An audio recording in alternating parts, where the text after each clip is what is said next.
I ask you to join me in a reading of 2 Corinthians chapter 1, verses 3 through 6. Blessed be the God and Father of our Lord Jesus Christ, the Father of mercies and the God of all comfort, who comforts us in all our affliction, so that we may be able to comfort those who are in any affliction with the comfort with which we ourselves are comforted by God. For as we share abundantly in Christ's sufferings, so through Christ we share abundantly in comfort too. If we are afflicted, it is for your comfort and salvation, and if we are comforted, it is for your comfort which you experience when you patiently endure the same sufferings that we suffer.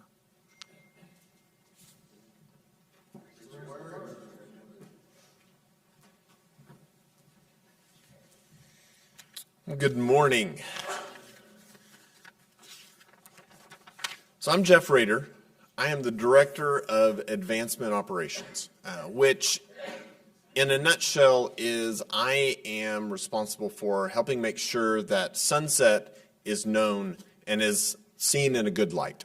Okay, that's a big part of what I do, is make sure that, well, try to make sure that the good things that we do here are known throughout the world. And so Paul asked me to talk about one of the things that we've been doing that's taken up quite a bit of our time this year, and that is the Global Relief Ministry. And I wanted to give you an idea of what it is and why we are doing it. Disasters, they happen. Disasters happen all around the world and all the time, and never at a convenient time. And we as Christians are challenged with, how are we going to respond? We as a school, how are we going to respond? How can we help? Because that's always that question that we have inside of us, right? Is we yearn for these, we long to help these hurting people, but we don't know how. But this is completely consistent with who we are as a school. You see, Sunset was born out of a need. Klein saw that there were churches of Spanish-speaking people who needed ministers. And so he began the Latin American Bible School because he saw that there was a need that needed to be met. And throughout the school, we have committed to taking the gospel around the world, but when something happens, we see that there's a need that has to be met. And so through the years, we have helped with lots of things. We have, as we've said, we have over 90 partner schools around the world. So usually when a disaster happens, we have people that we know that are affected directly by those situations. And we have often helped in Mexico City. We have helped with earthquake relief. The picture here is from Mozambique when they had a typhoon that swept through. We were able to help them make water purifiers and different things like that Tim Brumfield and others worked with. But as COVID began, our leadership team decided that we needed something that was a little bit more organized, because each time things happened, we tried to address it in a one at a time kind of situation, but they kept happening. And we realized we don't have the manpower to be able to send people to go places. We don't have the logistical skills to take care of always sending food. But what we have is a network of schools and churches that we know, and we have a network of very generous donors that want to help.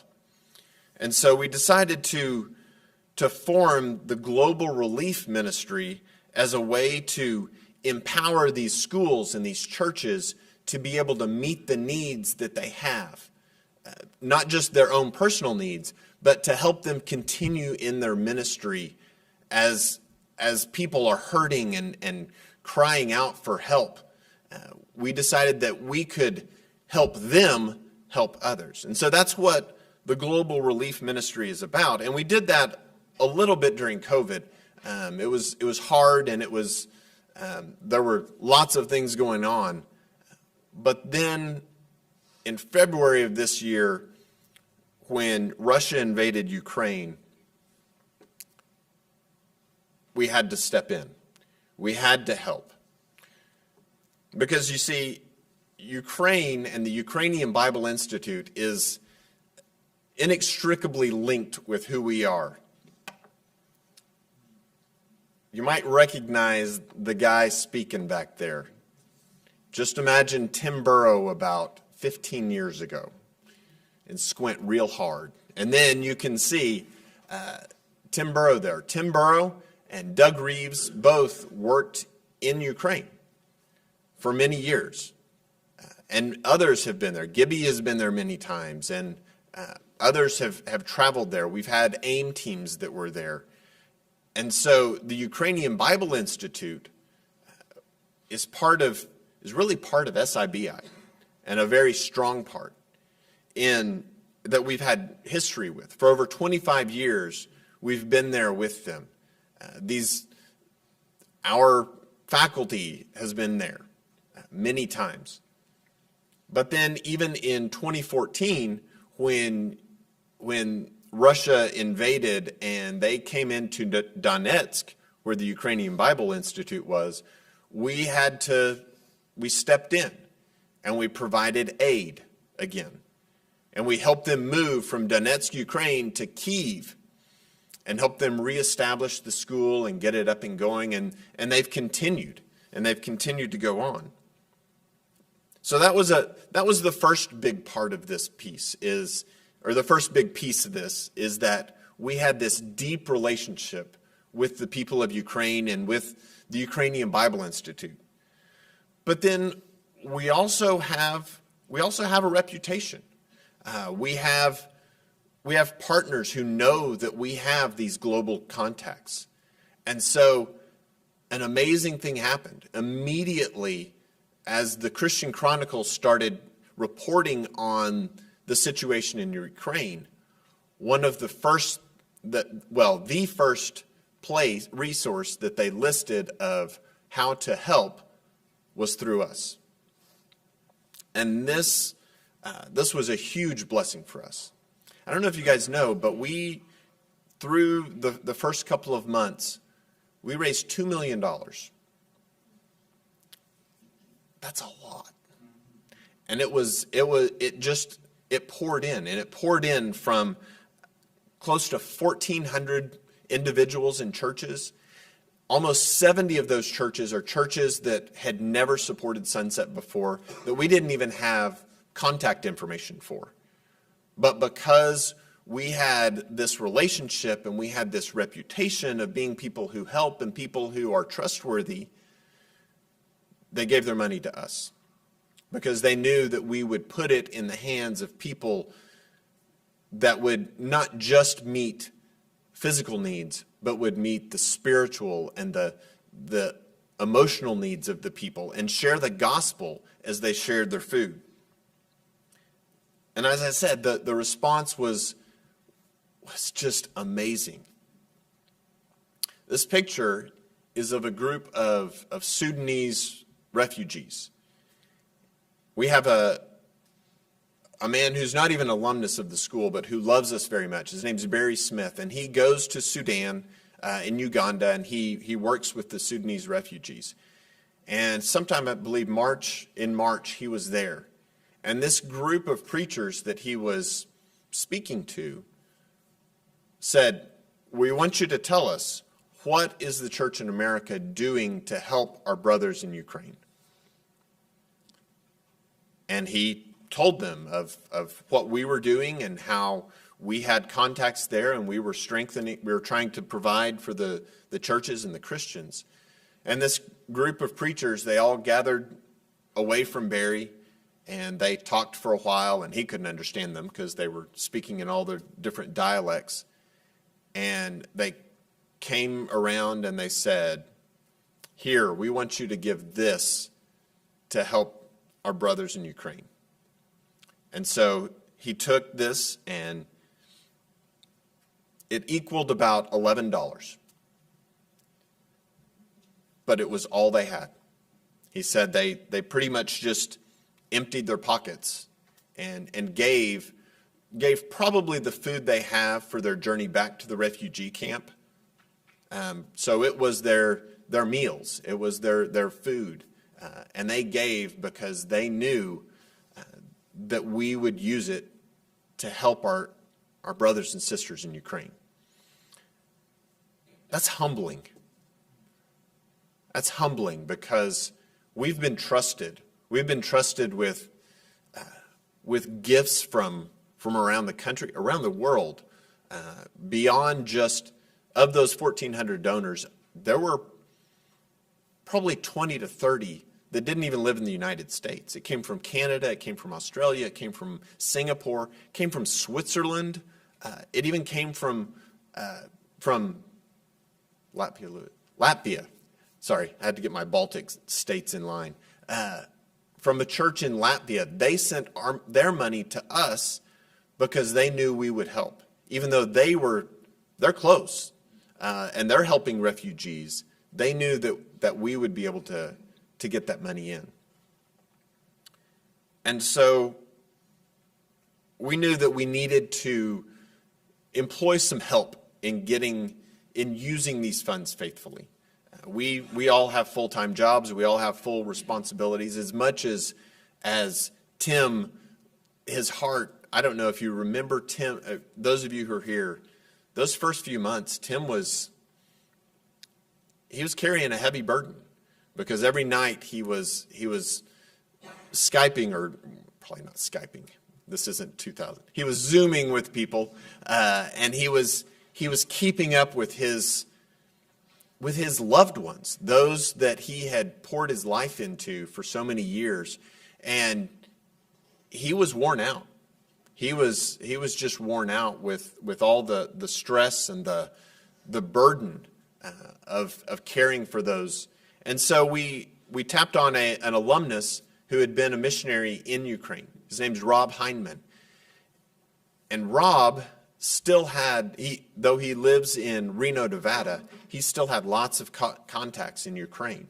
And so we charged him with helping us find where are we going to use these funds? Who are the churches that we can work with? Who are the people that are still there? And how can we get the money to them? And it was, I have to say, it's a struggle. It's a struggle to get money into a country where they don't have a bank. And so we've worked slowly sometimes not as fast as we wanted to. But Rob worked with people he knew, and we got money in for them to buy food and diapers. And strangely enough, one of the big needs was adult diapers, because early on the orphanages, they got evacuated. You know, it's easy to get kids in a van and get them out of town. But the nursing homes, they stayed. And so there were a lot of needs that we didn't know of, but the people there knew. And so as we gave them what they needed, they were able to purchase those things. And it wasn't just in Ukraine. We were also able to help other areas that were helping refugees. We were able to help a church that's in Lithuania, okay? And we had a contact there. His name is Vladimiras. I actually got to know Vladimiras when I was working with Sunset Online. He was an online student that started, he started probably about the same time as Enno and Nadine started in Sunset Online. And he worked his way through, and I don't think he ever graduated, but he took a number of classes through there. And so he knew of Sunset. And so as we were trying to use this money, he said, well, let me tell you about what we're doing. And I didn't put a map up. I'm hoping we have some geographically smart people here. But, okay, so Lithuania is actually about 3 countries from Ukraine. And for a while, he had people that would drive, I believe it was 8 hours down from Lithuania to the border of Poland and Ukraine and pick up a van load and turn around and drive them back up so that they could help them out. And they were bringing Christians, and they were doing this day after day. And so early on we said, okay, well, we can help you. We can help be a part of this. We were able to help in the areas that were getting hit. We were able to help in Kharkiv. This picture is actually of a group that got some of the money in a different city, and they took some of it up. This is the subway. I think early on we heard about how they were using the subways for shelters, and this is just hundreds of people just living in the subway that have their makeshift beds set up, and they were able to go in and they were able to minister and provide needs there. Also, one of the places where we were able to help was in Sopot, Poland. And Sopot is not actually it's not on the border with Ukraine, but it's nearby. And the interesting thing about Sopot is we have had a family that has lived there for 30 years. There's a congregation that Mike and Molly Davidoff started and have maintained for all these years. Mike actually passed away probably 7 or 8 years ago, and his wife and daughter have continued. And Ed has continued to reach out to them. He's traveled there a number of times, and even, I think it was in January, I went over to his house to help him, show him how to use FaceTime so that he could teach in Sopot, Poland. This is January. So this is before things happened, and he was telling me how there was a strong core of this church, but that they were really struggling, and they really needed something. Well, they got something. They got a mission. As soon as this crisis began, a number of refugees from the Church of Christ in Kyiv went there. The church turned their basement overnight into a dormitory. They built bunk beds. They made a bathroom. They went through all of this and brought in refugees, and then they fed them 3 meals a day. And so our love, the love that we had, we were being able to give and help support the people that could actually do the work and help sustain them so that they could continue on what they were doing. And then there were just stories of God's providence. And it's actually kind of hard because the pictures don't do all this justice. I've got hundreds of pictures of people handing sacks, okay? Sacks of food. But those don't tell the story. I want to tell you just a couple of stories about people that have done things that they thought were insignificant, but then later they learned the connections and the great things that God did. One is from our translator. Her name is Darlene Morris, and she and her husband were stationed in Germany way back in the 70s. And they worked at a Bible camp, the Gramunden Bible Camp in Germany. And they worked there for a number of years. Well, that Bible camp is actually housing about 25 refugees now. And so they were telling this story to their friends, J. Don and Mary Lee Rogers, who were actually he was the dean of the Ukrainian Bible Institute for most of that 25 years that we've been in contact with them. J. Don and Mary Lee have been there for a long time, and they just recently retired to Canada. So Darlene was sharing about how they were connected and how they had heard about the church in Brandon, England, and how they were housing people there. And as soon as they read that, Jay Don and Mary Lee just started crying, because before they went to Ukraine, they were in England, and they helped purchase the building in Brandon, England. And so the building they helped purchase back in the 70s was now housing refugees from the country that they loved. And then there was Mariupol. Mariupol is where Tim Burrow did most of his work. He and his family lived there, and they worked with the church for 5 years. And so as Russia invaded and Mariupol kept coming up in the news, we all kept coming to Tim and, what have you heard? Well, I haven't heard much. We knew that the church members were in the building. The number of them were just stationed there. But we also knew where the building was. And within a block or so, there were buildings that were gone. They had all been hit. They had been shelled. And so it was a scary time for Tim and his family, and for those who knew people in Mariupol, Brandon Price and others, because the communication just wasn't there. And as things became more and more dire, a plan began to form. And early on, I forgot to mention that, early on, we were praying. We were praying for a preacher by the name of Sasha who got hit by gunfire.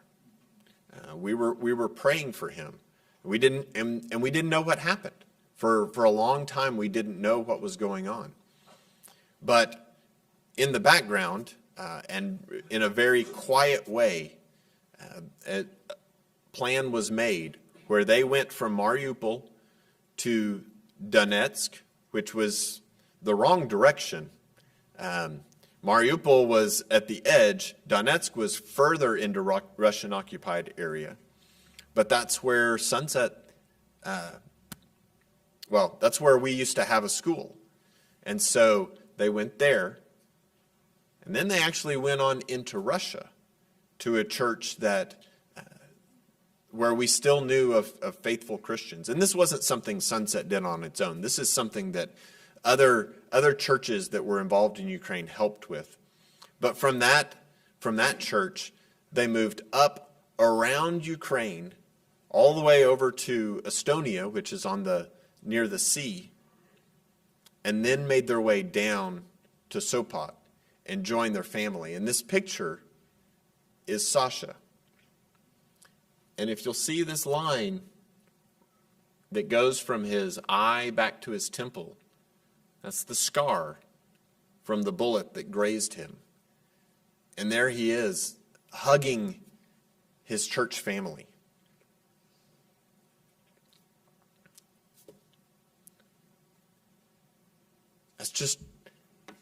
That's just God working. There's no way that we could have planned that. There's no way we could have orchestrated that. But it's such a blessing to be a part of God's great stories that he does, where he brings light in dark, dark places. So there have been amazing efforts that have been done. This church in Sopot has actually partnered with the members that are in Kyiv still, and the church in Sopot buys supplies. Some members from the church come and get the supplies out of Sopot or out of Poland, and they have been distributing. Each month they distribute about 8 tons of food. And so now we are actually beginning to provide them with containers of food. Just earlier this month, we sent the first container of almost 1 million meals. And in the 1st of October, we're hoping to send 2 more containers that will have both meals and coats and blankets and sleeping bags, because it's going to get very cold in Ukraine. Very cold. And they don't have, well, one, they're not going to get the gas that they normally get. And even if they did, they don't have the homes and the infrastructure that they used to have. And we don't know what's going to happen over the next few weeks and months. We're obviously still praying for peace, and we're praying for Russia to pull out completely. But even if that happens, there is just devastation. And there is still rebuilding that has to be done. There's still going to be supplies. There may be new churches that come out of this. And there's going to be trauma. Already we are working with someone who's written a book in Ukrainian to help children deal with this trauma that they're going to have to live with for the rest of their lives. You know, in John 6, verse 9, Jesus has the dilemma of all these people and no food. And Andrew comes to him and he says, "Here is a boy with 5 small barley loaves and 2 fish. But how far will they go among so many?" I encourage you, allow God to use you in ways you didn't think possible. Never underestimate what God will do in the future with what you do. Always give and allow other people to give. And remember how Jesus viewed his mission on earth as he said in Luke when he quoted Isaiah. He said, "The Spirit of the Sovereign Lord is upon me, for the Lord has anointed me to bring good news to the poor. He has sent me to comfort the brokenhearted and to proclaim that captives will be released and prisoners will be freed. He has sent me to tell those who mourn that the time of the Lord's favor has come, and with it the day of God's anger against their enemies. To all who mourn in Israel, he will give a crown of beauty for ashes, a joyous blessing instead of mourning, and festive praise instead of despair. In their righteousness, they will be like great oaks that the Lord has planted for his glory."